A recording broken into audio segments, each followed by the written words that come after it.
छतरी तले घूमते देखकर लोगों ने सवालात उठा दिए। गुज़श्ता रोज़ इस्लामाबाद हाई कोर्ट में इमरान खान और बशरी बीबी के खिलाफ इद्दत निकाह केस की समाअत हुई, जिसमें अदालत ने गवाहों के बयानात रिकॉर्ड करने से रोक दिया। लेकिन इस समाअत के लिए पेशी पर जिस अंदाज में बशरा बीबी पेश हुई, इस पर लोगों ने कई सवालात खड़े कर दिए। सोशल मीडिया पर बशरा बीबी की अदालत आमद के मनाजिर पर मबनी एक वीडियो गर्दिश कर रही है, जिसमें इन्हें एक छतरी तले चलते देखा जा सकता है, जो कि एक शख्स ने थामी हुई है और इनके गर्द सिक्योरिटी गार्ड्स भी मौजूद हैं। वीडियो वायरल हुई तो सोशल मीडिया सारिफिन ने बना दो के छतरी तले घूमने पर कई सवालात दाग दिए, जबकि कुछ ने क़ियास आराई भी की।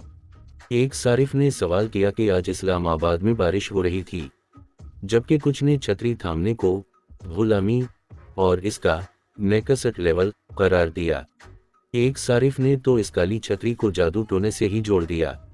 ख्याल रहे कि इस्लामाबाद हाई कोर्ट ने निकाह केस में गवाहों के बयानात रिकॉर्ड करने से रोकते हुए केस की आइंदा समाअत जनवरी 25 तक मुलतवी कर दी है।